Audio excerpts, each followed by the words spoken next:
Now, they used to say, all you needed to come to a new country was your sword and a thirst for adventure. Of course, unfortunately, these kind of days are over. So, we have to think of new things. This was actually suggested by someone in the Dandy Dan Braving Britain Facebook group today by Candida. Thank you, Candida, for this query. The basic question was, what to bring to the UK? Now, I was very eager to answer this, and I was very happy to do some research, spend a week getting to ask people at my place, at the Cutie's place.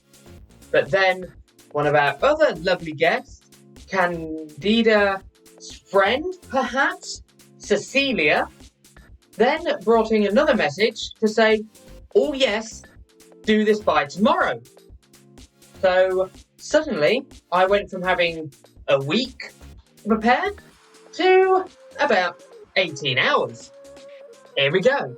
Apologies if it's a little bit rushed, but I wanted to appease our fellow dandies. So this is a short video just to tell you about a few things that are really useful to bring to the UK. Wait. Before we go any further with this video, make sure to subscribe. We want to get 5,000 subscribers by the end of this year, and your support keeps us supporting you. So take that little second to subscribe, maybe even hit the bell if you want to be notified about our upcoming videos as and when we release them. Anyway, back to the video. Of course, the main one, bring a raincoat or an umbrella. Of course, the UK is known to rain a good 85% of the year, give or take, depending on what part you live in.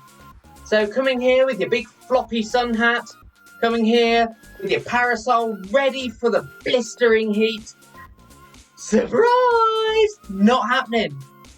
So when you do get off the plane in the UK, make sure you're not dressed like me, because it's not going to happen all the time. We've got a lucky day today.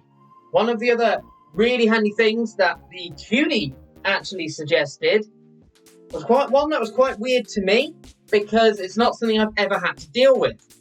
And that is, the UK do not commonly have bidets in their homes.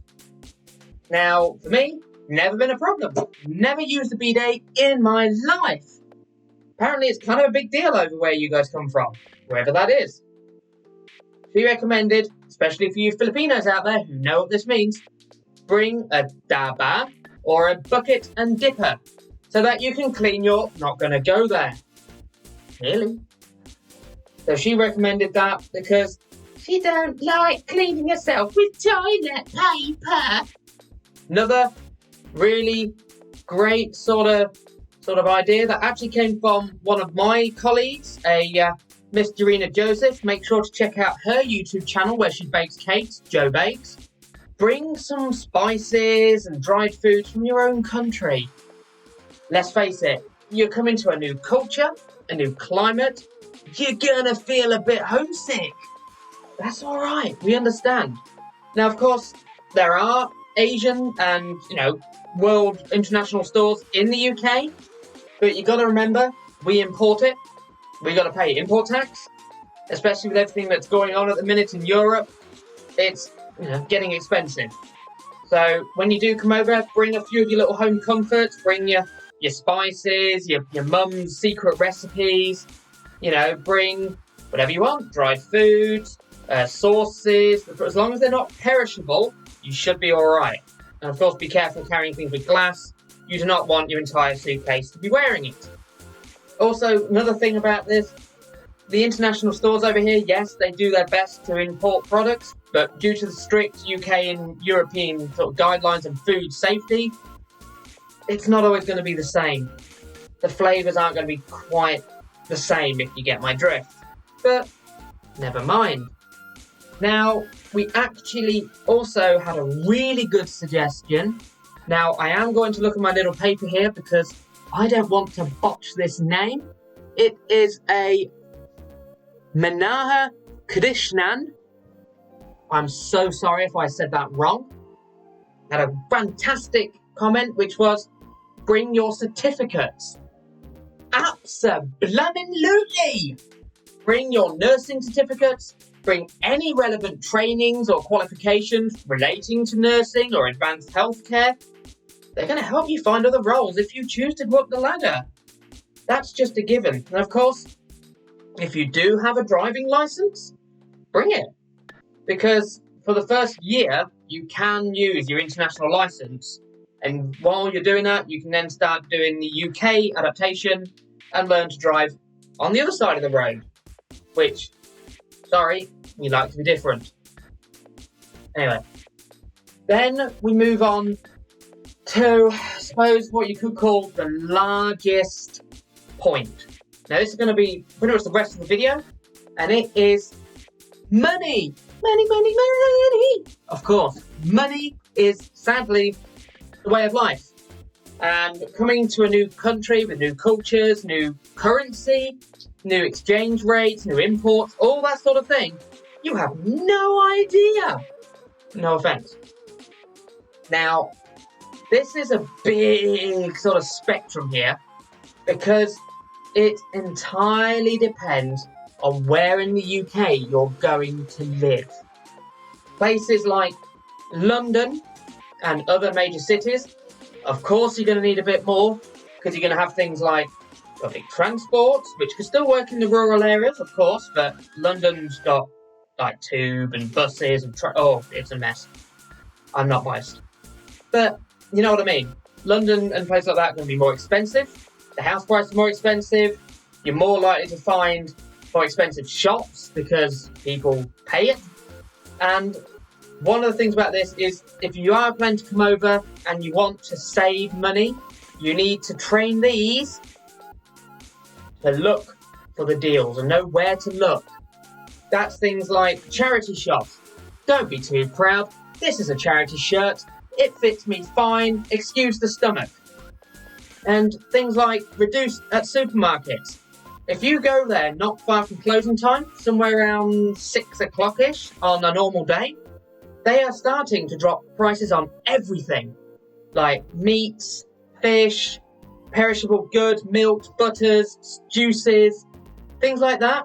You can stock up your fridge for like the next couple of days, or even fill your freezer for a fraction of the cost it would be to buy them fresh. Think about it. Of course, I would personally recommend somewhere between maybe £500 and £800 for your first month. That's just my suggestion, so that way you can live with a bit of a buffer and a bit of comfort until your first payslip comes in. Now, this of course varies a lot. If you are moving to, say, hospital accommodation, and you're getting that free accommodation to start with, you'll be fine, because it's generally going to be furbished, and you can start spending to get, the first month's always going to be expensive. You got to buy new shoes, you got to get yourself settled, you probably want to buy some new clothes, start getting some kitchen appliances and some little home comfort, rice cooker, things like that, beddings, you name it. So it's good to have that 500, 800 to get yourself settled, if you get me. Now, if you're not worried about all that and you're going to be here on a super, super, super budget and you feel the hospital accommodations are provided for me, I'm not worried about any sort of creature comforts, any technologies or anything like that. Clothes, I'll just get like charity shop, this was £2. Things like that. You could live on 300. But I said it's entirely dependent on your lifestyle, where you're moving to, and things like that are out of your control. So they're the main things. And one handy thing as well, if you do need to buy furniture, don't just go to a shop and buy new. Be aware not all charity shops are going to have the best price. Some of them are still going to be charging a lot for second-hand furniture. Personally, this flat, 2-bedroom flat, well, 1 bedroom and an office, we kitted this whole place out, minus the kitchen goods, for less than £100, give or take. The sofa, we was basically going to be free, but we paid for their petrol because they delivered it to us. Nice guys. Our giant dining table and chairs was about, I can't remember now, about 30, 40 quid. So, you know what I mean? The bed frame was free. The mattress was a tenner. Point is, there are so many ways for you to save money in this country that we're even going to do videos on it in the future. So keep an eye on them. The final one I'm going to say for this video is the last Cuties recommendation, which is to bring a sewing kit. Now, personally, I don't know how to sew. I'm so sorry. However, her recommendation is because you're going to get new uniforms, you don't know if they're going to be too big or too small. So take it there so you can let the hem out a bit, tuck the hem in a bit. You can suck up your knees a bit, down a bit. Ooh. Either way, it's handy and it saves you money. I mean, there are not cheaper ways, but there are ways of doing it.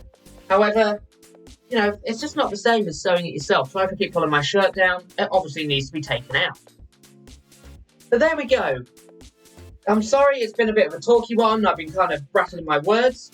But hopefully this is a bit of an introduction to what sort of things you'll need. Hopefully that's helped you guys that have asked it in the Brave in Britain Facebook group. Join. And if you can think of any other things, drop them in the comments. Ask me anything. Ask it on here. Ask it in the group. Send me a message. I'm happy to answer when I'm free. In the meantime, for all you religious folks out there, happy Good Friday and Easter. For all you non-religious people already in the UK, enjoy your Bank Holiday Friday and your Bank Holiday Monday. And for everyone else, I hope you have a happy Friday, Saturday and Sunday. And I will see you all in the next video.